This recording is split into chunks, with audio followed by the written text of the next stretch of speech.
Hi there, I'm Rachel Stern, founder and managing partner of GovTech Ventures, and I'm so excited for our second cameo in our weekly GovTech series. I'm here with Mariel Reed. She's the founder of Pavilion, which is a two-sided marketplace that matches public servants with a need, budget, and preference to avoid the RFP process with businesses looking to grow. She's also amazing at understanding cooperative contracting, and so I've had her come in today to talk about cooperative contracting 101. So Mari, let's break down what cooperative purchasing is. What is it? Yeah, great question. So it's a legal best practice that's a game changer when it comes to efficiency. One public agency runs a competitive RFP, and then other agencies can actually just piggyback on that resulting contract, which means buying from the same supplier without running their own RFP from scratch. So think about it as instead of every city bidding out office supplies separately, for example, just one runs the process, and then hundreds or even thousands of others can issue purchase orders against the contract they've created.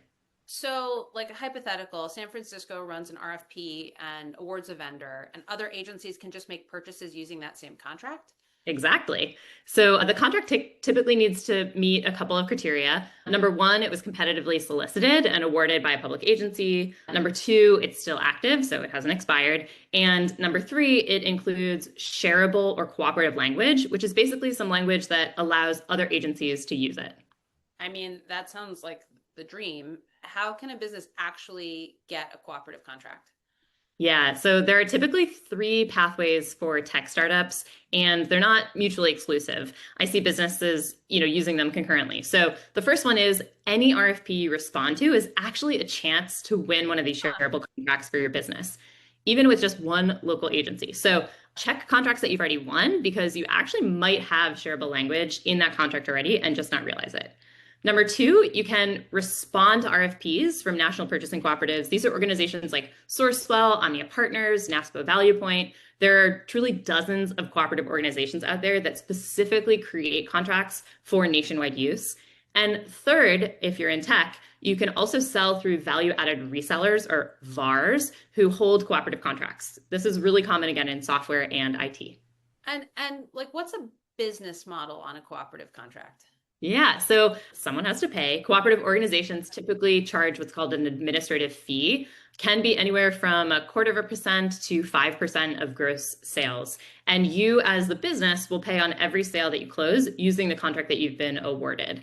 And yeah, there's a fee, but you usually prefer to sell that way because it's a lot cheaper and faster than going through a whole new RFP process that you might not even win. We talked a lot about how hard it is to just like blind respond to RFPs. Totally. Okay, so a business wins a contract. Now what do they do?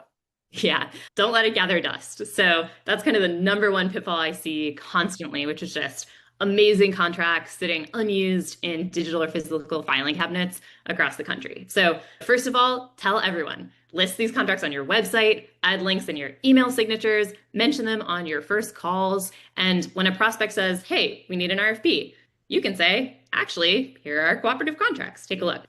Second, share, the full documents, make those readily and easily accessible. So what I mean by documents is the RFP, your response to the RFP, that awarded contract. This basically makes doing due diligence for your prospective customer, the public agency, their procurement team, a lot easier.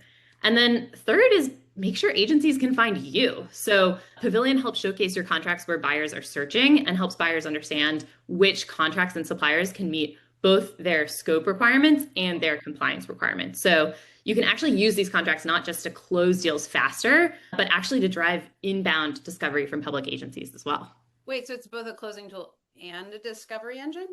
That's right. Yeah, a cooperative contract is really a competitive advantage, but only if you activate it strategically. It basically removes the biggest barrier in government sales. So don't waste that opportunity. Thank you so much for coming in. I learned something today, and I'm excited for our followers to learn more too. Find Mari at Pavilion, and thanks again for coming. My pleasure.